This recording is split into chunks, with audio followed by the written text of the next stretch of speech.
What is your actual name? Jaden Twig. Jaden Twig. Is Twig your last name? Yeah. Oh, okay. So my dad was Twig, and then Yeah. I'm Twig, and then my brother is now Twig as well. So when I go and see him, and he never got called it in school, he's only 2 years younger than me. Yeah. And then like when I was coming back home from uni and stuff, like he started getting called it a little bit.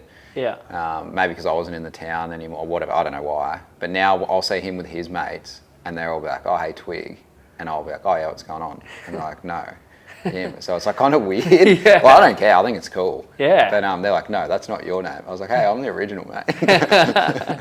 When you get the friends of friends together Yeah, as yeah. well, it's like... Yeah. Oh, I don't care. But yeah. So yeah, I had 3 Jadens in grade 3, and then it was just Twig from there on. Yeah, I mean, that's cool. I mean, it's an easier name. Like even Jaden, 2 syllables, Twig, 1. Yeah. Easy. Jaden's a weird name as well. It's like a bogan name. Jaden. Like a feral kid name. Jaden. Yeah. My name's Jaden.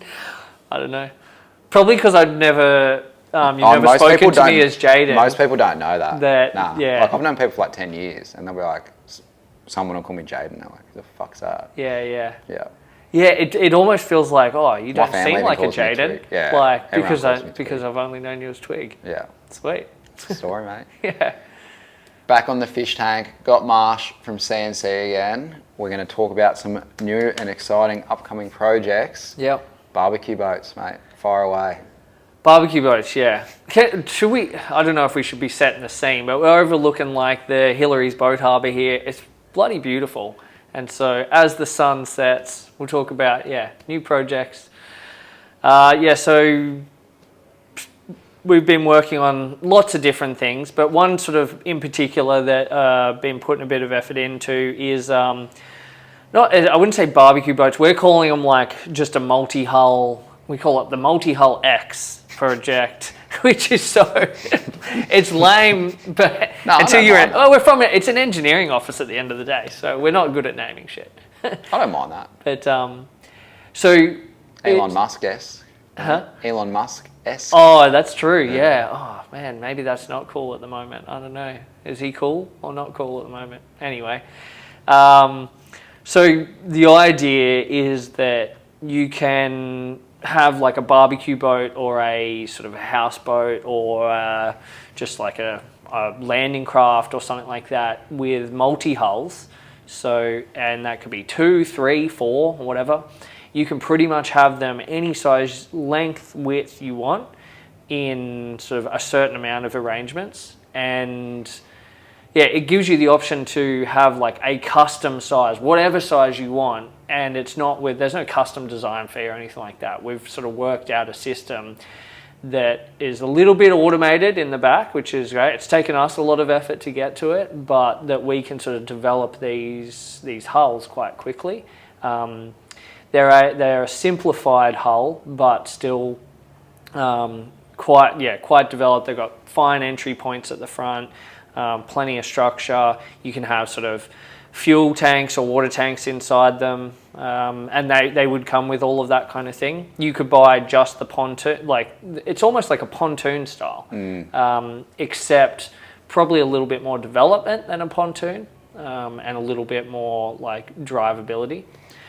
Are they all the same hull, and then the top differs? No, or? every single hull is different. Right. And so that's the thing. So we basically, you start with your length and width, and that obviously changes the hull's length and width. But then you're talking about weights and arrangements on the top. So a hull, so if you're going to put like a full houseboat, double story on there, then those hulls are going to have to be different to something that's just going to be a barbecue style boat where it's just some seating and it's all open.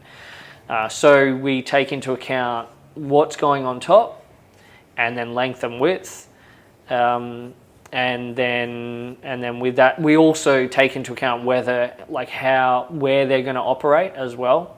So whether you're literally going to sit in a harbour or putt around a river, or whether you're actually going to try and go not offshore, but like coastal, then you're going to have like just slightly different things. Yeah. So, it just means, and so that's something that we've been working on for a while, but, and we're slowly launching now. It's like a very soft launch. For us, soft launch just means we won't tell anybody. well, I'm telling you now, but but we tell people when we tell them, kind of thing. So where I'm from Echuca. Oh, yeah. I was born in Yeah. Swanton, so I'm from your neck of the woods. If you're in Maroochydore, like my pop lives in Maroochydore. Yeah, nice. And my brother lives there now. Yeah, cool. But I grew up in Echuca, houseboats, Yeah, shitloads of them. yeah. Barbecue boats, shitloads of them. But they're all like old school with like 44-gallon drums on like a wooden base. Yeah. So I'm not sure if you've hit that market or been down there on the Murray River.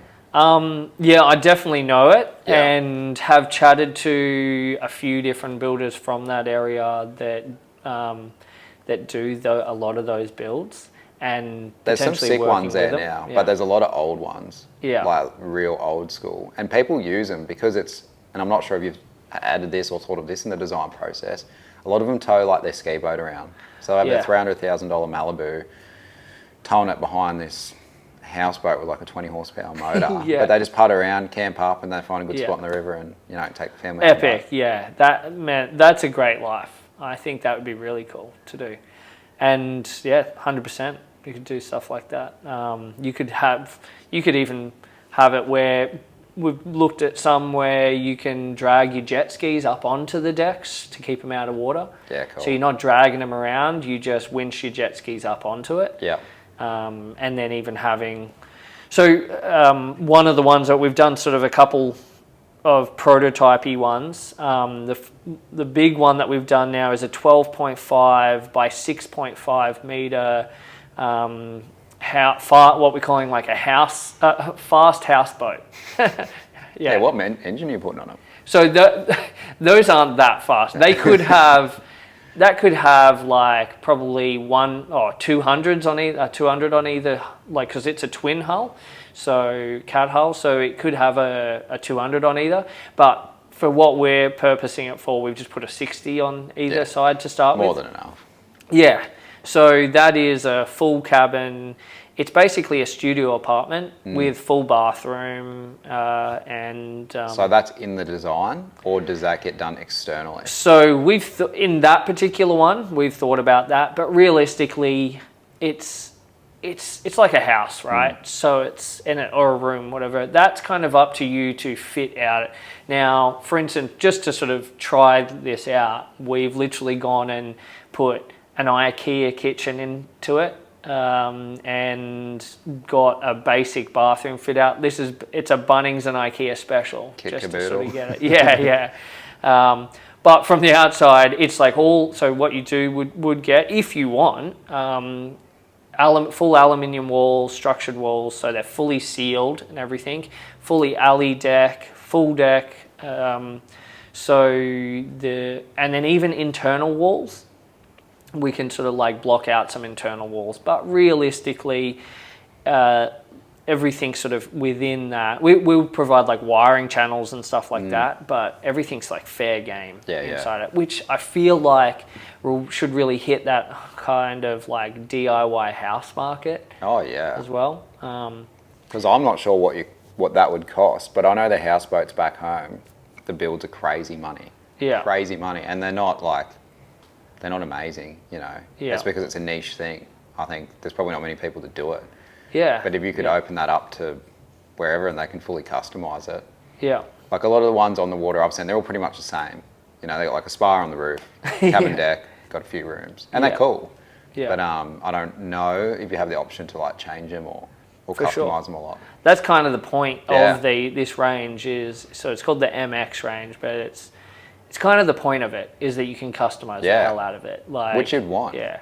Like it's your house. Yeah. On the water, you know. Yeah, we'll supply like most of the base stuff. So we're supplying hulls, the deck, the cabin, the top cabin if you want as well, like the top level. But from there, I mean, you do whatever you want. Like, yeah. And you sort of tell us what you want to start with so that we can make sure the hulls are going to work. Like that's the big thing. Like we're sort of developing the hull to suit everything else. But yeah, so this 12.5 meter one, that was built in Hervey Bay, which is just because, so Peter, if it was for Peter, who's the main naval architect at CNC, So that's why it was built in Hervey Bay and not by Blue Dog, which I'd love to have done. But so from that, he took it out of Hervey Bay all the way down the coast. It was a bit of an overnight trip down the coast, just kept on going to where he lives in Moreton Bay, like in north of Brisbane, and then down into a creek. He sort of lives right on the water on one of the creeks. And yeah, parks up behind his house now. So he's sort of just going through and fitting that out now. And yeah, but ideally it'll be a double-story party boat that will be able to scoot around all of the islands off to like Tangalooma. So it's pretty seaworthy. Yeah, definitely. That's the idea of it. So we didn't want it to be, with any of these, we don't want them to be that they're like you can only have them in like they're a stationary thing, or they have to be in a river and stuff like that. We want to be able to, like, why do it? If you're going to go that way, yes, we could do it. You could probably just add a little bit less structure and stuff into it, but our aim is more to have something a little bit more like solid that you can take out. So a part of like where all this came from, I was speaking to a guy. So was it San Diego, right? No, San Francisco. Oh man, I always get them two cities mixed up. But anyway, it's the one where they've got all of the big houses that are on the water. Back in the 60s, I'm assuming there was some housing crisis and stuff like that, or people wanting to like live near the city and everything. So they basically did these massive houses. Like they're just a full house on these pontoons, and they're stationary. You don't move them, kind of thing. You might drag them around occasionally, but they're the full-on houses.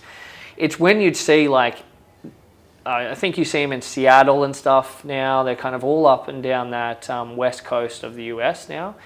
But one of the guys, this guy's like probably 90 now, was one of the first ones to actually start doing them in San Diego. And he went through and was responsible for building a lot of these back in like 60s, 70s, 80s kind of thing.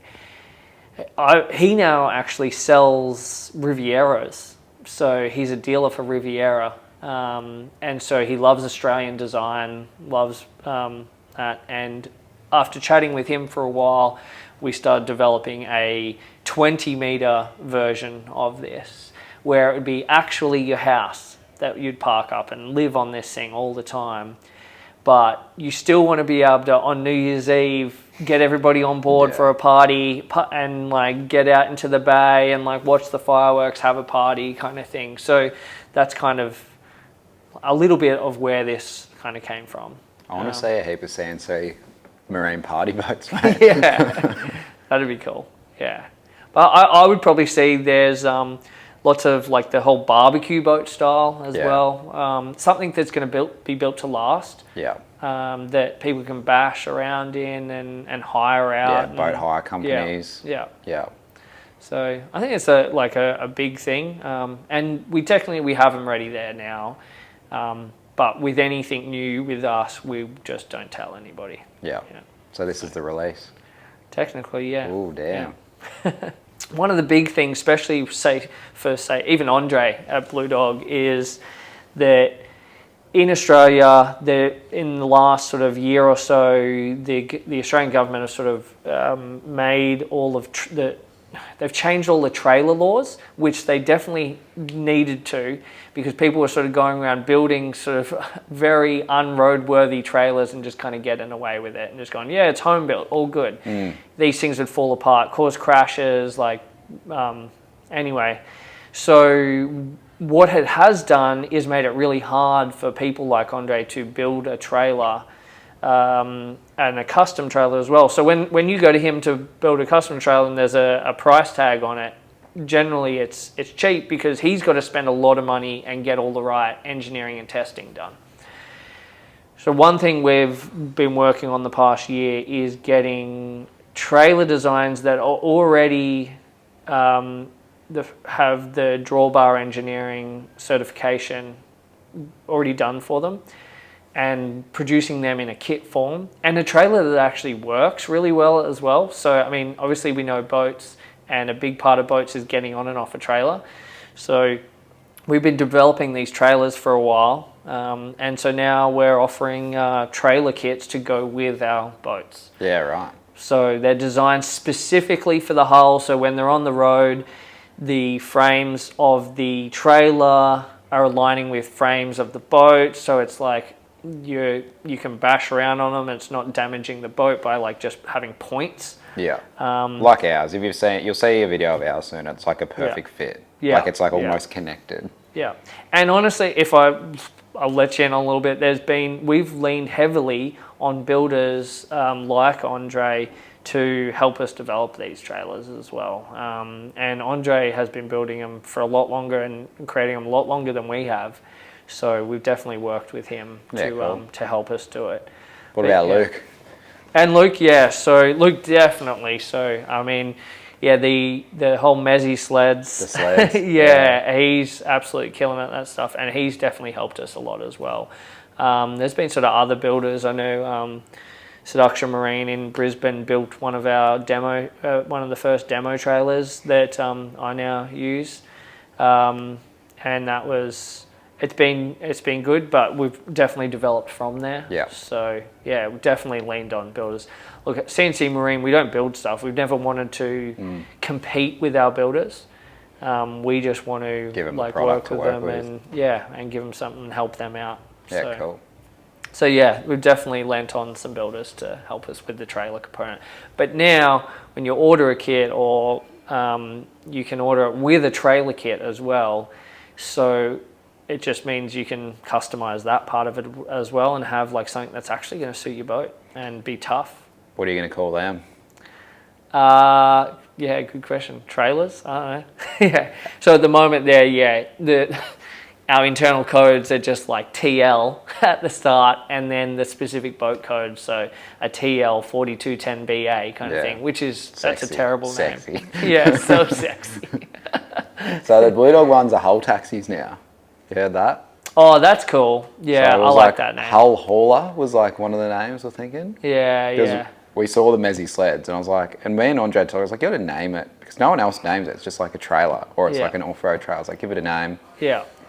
Saw the Mezzy boys do it and I was like, mate, come on. You got to put one out now. The Hull Taxi. Hull Taxi. I love that. Yeah, that's cool. Look, we'll let the builders have the fancy names. Just have the letters and symbols. Yeah. We'll just operate in the darkness. Yeah. Behind. Yeah. I do have a question for you though. Yeah. Do you know the cigarettes, the like speed boats in America? Cigarette boats, yeah. That they park on like an angled trailer. Yeah. Have you seen that? Yeah. Would you do something like that? Yeah, I guess so. And they tow it with That's like just because they're so wide, right? Yeah, pretty much. So, shit, I haven't even seen, how do they get them on and off? They'd probably have a crane. Yeah. Like they're big boats. Yeah. I'm just thinking of the one I always think about there is a pink Stefan one. You know Stefan, the like hairdresser Stefan? The brand. Yeah, well, no, he's a guy. There's a guy. Oh, no. Anyway, but you know the brand, right? Yeah. He's big on the Gold Coast. Oh, no, I do. Yeah. I know who that is. Yeah, like he literally bought... He lives up, like, he owns a pub or something up north. Oh, he owns shitloads of stuff. Like, very... Up near Sovereign Island, I think he owns like a pub that he probably all the owns cruise one of the boats come islands. in. Yeah. I know. I don't really know him, but I know who he is. Yeah. So, across the road from Riviera, there's this boat there. I think that's his sort of old like cigarette. Oh no, it's the double hull, like the twin hull cigarette boat style thing. Yeah, right. Yeah. Sick. So good. But the rumor is that back in the 80s, the rumor is that he made all his money like selling drugs. No, it's respect. Yeah. Good on him. My brother. Like, yeah, he got caught. No, hasn't got caught. But the boat was, rumor has it, that it was to go out and receive the drugs, and then there was no police boat that was anywhere near fast enough, probably still isn't, that could actually keep up with them. So they didn't care. They'd go get the drugs, then cruise back to wherever they wanted to go. If they were getting followed, they'd just go faster. And they'd be going faster than like a helicopter probably. Like, so.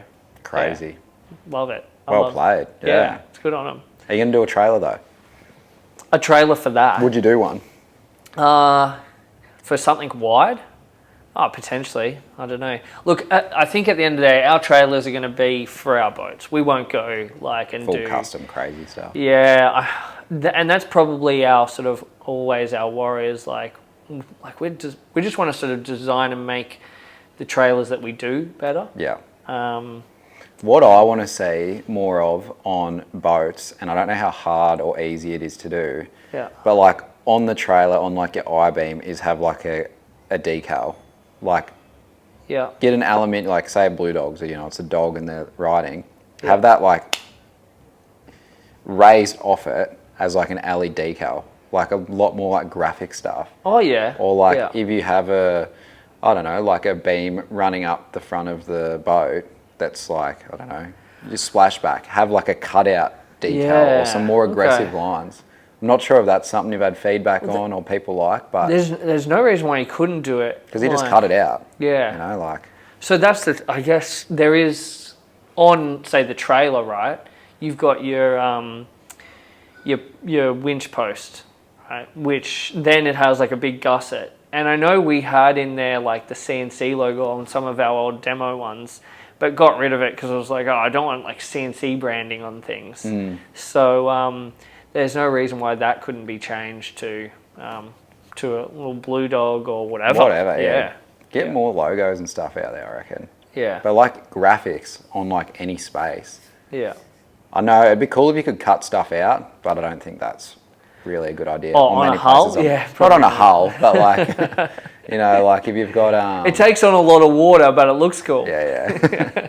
But if you had like, I know like some boats got like the spoilers and that up on the top of the T-tops, or if you've got like a hard top, there's usually some sort of like bar work done. If it's like flat, like you could engrave or like CNC out emblems and stuff. I haven't seen much of that. Yeah, look, one thing on say like brand, right, is that you want to be careful about having your brand everywhere. It can like diminish your brand. So having a brand, just like something that's cool. Like you might buy a boat and you're like, I want a dinosaur on it. You know, like anything, just like emblemized stuff. Some sort of like customization of stuff. Yeah. Okay, let's expand on that. Maybe because I always find where to put your brand, a great spot is like on your steering wheel or on your helm kind of thing, because it's somewhere where you're always looking. That's your interaction with the boat, right? So that's a great place to put it.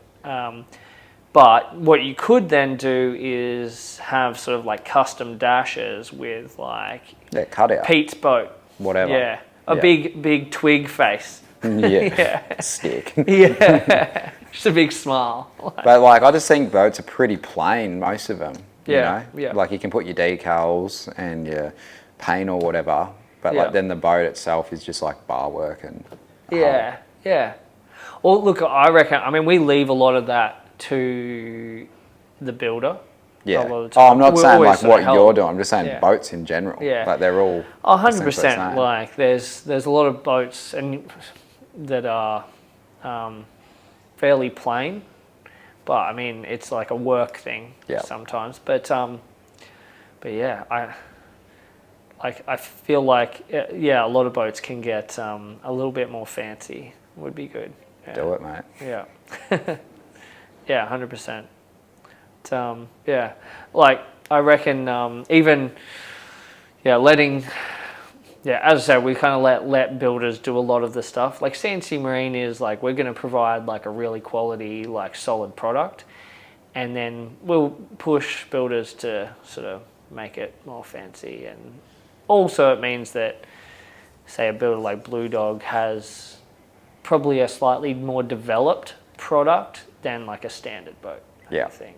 So, because they're just constantly working on it. So they should be developing more. Like, yes, we're developing our product a lot and constantly, but these other brands are they're double timing it. Like we're adding our sort of ads, but then they're adding their ads. Like it's So let us know below in the comments if you think that there should be more imagery or decals of aluminium on boats, either cut out or what you'd do, because I don't know if it's just me that thinks it, but I reckon it would look sick. Yeah, yeah. I also like super simple though. Like I like just a clean, basic boat, aluminium hull, no paint, no wrap, anything. So For sure. I can be simple or I don't like over the top for me personally, but like looking at something, I'm like, oh, it's a bit different. Yeah, yeah. I think, I always think, like, I don't know if I'm allowed to say it, but it's always fun, like, always let us know if, like, there's anything you would do different, like, because it's always good to just, like, hear people, like, what they want. Yeah, and Marsh is super open to, I wouldn't say criticism is not the right word, it's just like different views and opinions. You'd be open to criticism as 100% well. criticism, that is the right word, yeah. But anything that can help him improve his business or design or processes or anything, like he's, super open to it. He's not a...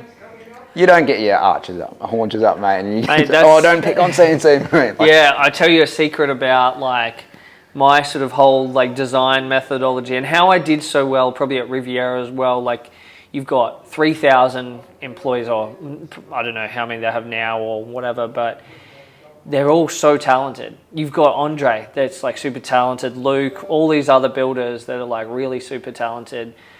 I've done well in my career by listening to people and letting them tell me what they think, and then I'm going to say it, stealing their ideas in a way. Like, it's the wrong way to say it, but 100%. But it's like, if I'm designing something for you and I bet you're the expert in it, and I listen to you, you just go do that. And then I might go talk to this expert and ask what they would do. Then I talk to this expert over here, see what they would do. And then you kind of gather those few people's ideas. And my ability is more just turning that into something. Yeah. And then I bring it back to you and go, fuck, like that's genius. That's amazing. You're like, yeah, well, he told me this, he told me whatever. Yeah.